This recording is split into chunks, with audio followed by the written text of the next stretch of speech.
Good evening, ladies and gentlemen. This is Harry Muppet. Welcome back to another Starcraft 2 Daily Masters. Let's start off by introducing the players. Up the top left side of the map, it is of course going to be Bomber, one of the best. He is 26 years of age from South Korea, sponsored by Red Bull and SanDisk as well. The guys who make the USB stick thingies. So that's pretty awesome. I'm sure he's getting tons of free USB sticks out of those guys. And they make hard drives as well, I believe. Yeah, I think they make hard drives. So that's awesome.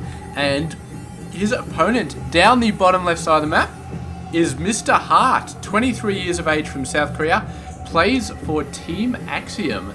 And yes, he's very, very awesome. He actually signs up for a lot of the hairy bashes, but he never really shows up. He sort of signs up and then doesn't show up. I think he's been in a couple, maybe? I don't know, I can't remember. But regardless, he is a pretty awesome player. So yeah, let's go ahead and see what's going on. So do have a starport coming out of Mr. Hart, as well as a tech lab. So Banshee Tech or anti-Banshee Tech is going to be coming out. So the anti-Banshee Tech, of course, is going to be the Raven, followed up by a Viking, which a lot of players do like to do, just in case the other guy is getting Banshees. And Bomber going for... I'm just guessing there's going to be some medevac play out here. It doesn't look like he's going for Banshee or anti-Banshee play at all. Just going for a medevac. Going to move out with a bunch of Marines, maybe a couple of Widow Mines, just do a nice drop. He is going to have to be dealing with a Banshee though. So he does have a Viking out there. And if the Widow Mine is placed correctly, then he should be okay, but it's going to be down to the Widow Mine place. If he places another one over here, he should be okay. The Banshee could still come all the way around, so maybe another Widow Mine there, but it's going to be tough. It's going to be very tough. You've got to remember the Widow Mine does not fully kill the Banshee. It takes it down to 1 health or some stupidly low amount of health. And then it can still cloak quite fine, so you still need some sort of detection. And if your command center doesn't have a lot of energy, then you are going to lose quite a lot of workers. So that's all there is to it. And we'll just have to see how Mr. Bomber does deal with the Banshee now that it is on the map. And cloaking just about to come out. It looks like Hart is not building a second one. Just going to be getting that Raven for some nice counter against Bomber's potential. And there we go. Is moving on in. There is no Widow Mine. There was a Widow Mine somewhere close to here, but there isn't one anymore. We're going to see the cloak. We do have the missile turret. So that is the play for Mr. Bomber, the combination of missile turret and Viking, and it's going to be working quite well. It just manages to knock out of range of the missile turret for a second there, but a scan does take it out. So great play there from Mr. Bomber. Lost 2 workers to that Banshee. I don't think that's too bad at all. Usually Banshees can get a lot more, but Bomber handled that very, very nicely. And yeah, it's looking pretty good so far. He's got the expansion out already. Hart just now getting his expansion. So I feel like Bomber already is in a good position in this game. Although Hart is going for a very, very fast 3rd base as well. So going to try and get back in on the macro side and try and make an advantage there. We'll see how that goes for him. If he can pull it off, then his macro is going to get right up there, and that will definitely help him out. But for now, he's going to be lagging a little bit behind because his double wide expansion isn't out yet. So he's going to be lagging just a little bit behind. So there we go. There we go. We've got a nice bunch of forces moving out here. 9 Marines and a tank. And there's a Raven coming out as well, which should be fun. The Raven is not going to last very long with 3 Vikings out there, but not too much in the way of defense. There is that 1 siege tank. It does have the high ground advantage, and without the Raven, it's going to keep the high ground advantage, so that should be fine. Single Marine walks over, and Bomber very wisely pulls the Widow Mine out of the ground before it can waste its shot on that 1 Marine. So nice little bit of micro there.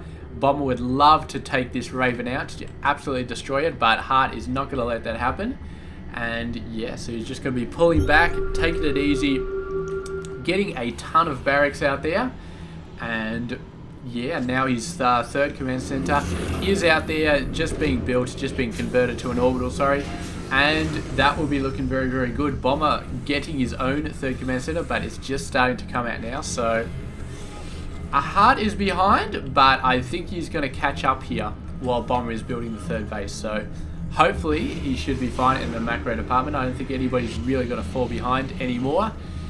It looks like Hart does have quite a decent amount of barracks. I thought he did anyway. I thought, yeah, alright, so he's building it. He's got a total of 5 by the looks of it. Bomber, on the other hand, has approximately the same. So it's pretty good stuff. Upgrades wise, no upgrades yet. We've got 1 weapons for both players, which is pretty good. It looks like a drop was trying to happen here. Didn't quite work. Yeah, 1 weapons for both players. We do have an edgy bay, a second edgy bay coming out for both players. So they're looking like they both know what the play is. They both know approximately what they should be doing, and they're doing quite similar build styles at the moment. Factory wise, is we seeing any sort of increase? We got 1 for Bomber, and I do believe 1 for Hart as well, and they're just busting out tanks at the moment. It looks like a nice drop here. Maybe able to take out a tech lab or something. I'm not sure. He's got to drop up here. He's taking so long. He might be able to snipe a tank. That a tank runs for it and does get out of there. He had quite a long time where he could have been doing something. He didn't really do it. He just sort of mucked about. So I think he would have been better off going in there nice and fast, taking out this tech lab, for example, or taking out a reactor, and that probably would have been worth the drop. But in the end, yeah, just sort of danced around a little bit and didn't really accomplish anything with that drop. But still, sometimes it just happens. So let's have a look at the upgrades. Bomber has jumped straight into 2-1, and Hart is jumping into 2-1 as well. So very, very similar build styles, play styles as well. We do have level 1 armored weapons, vehicle weapons for Mr. Bomber as well. I do believe Hart would have an armory. No, I don't believe he does actually have an armory. So that's going to be a bit of an advantage that Hart may not have, that Bomber looks like he's going to have. So yeah, tank numbers are favouring Bomber by 1. His marine count is a little bit down. His worker count is about the same, and Hart does have a couple more medevacs. But yeah, the tank numbers definitely favouring Bomber. So it's going to be a very, very interesting situation. Usually in these cases, whoever has the most tanks tends to come out ahead unless they've got a serious lack of marines, and then the other players' marines just go in and start owning stuff. But I don't think we're seeing a serious lack of marines. He's got enough to still be able to get in there and protect his tanks, and that's really the important thing, protecting your tanks from the enemy marines. And if you can do that, if you can keep your tanks alive, then you're in an excellent, excellent position. So just going in there a little bit, but I would not be surprised to see Bomber wait until he's got this full suit of upgrades done before he moves in and starts making trouble over there. We still, yeah, there we go, there's a second factory. I was wondering that when that was going to come across. It does look like Hart is going for a second factory as well. I saw that somewhere. He's building something. There we go, there's a second factory. Moving out with some tanks. So Bomber still appears to be just a little bit ahead in this game. Yeah, a little bit ahead there. The marine count a little bit behind, but everything else looking okay. A couple more, I think there's the 3 original Vikings for Bomber. Oh, excuse me. So they're going to be good for sniping medevacs, not good for much else, but yeah, why the hell not? Very, very nice touch there. Oh, I thought for a sec that Hart had one as well, but he's built his all the way back there, so he's not going to see quite as much. And he may actually be able to scoot into the third base without being popped up, although Hart has built another one there. So that is going to be taking care of that. There we go, the tanks moving in. They're way out of range for this current force. So nobody is going to be hitting anybody anytime soon. But Hart is making sure that Bomber is not going to be able to get close without really taking some hits. So that's it. Yep, it's just a nice siege line. Hart is sending a bunch of marines around the side, and Bomber's probably going to have to pull off here and sort of regroup. So a little bit of craziness going on, but he does have 2 reinforcing tanks that are ready. And Hart, realizing that, is going to be pulling out of there. And meanwhile, Bomber has not completely pulled back, so he didn't completely panic. He did leave about 6 or 7 tanks. Hart didn't realize it, ran straight into those tanks. So He thought that Bomber was going to pull everything back to defend against those Marines. Bomber didn't. He left those tanks behind, sieged them up in the mid-ground, and they destroyed a whole lot of Hart's forces when Hart wasn't expecting them. So that was completely awesome, and Hart, now in a absolute panic to not get owned, is moving a ton of Marines in here and is going to be doing quite a lot of damage. He's got no chance of defeating these guys back, so he's going to try in and push in and see what he can do.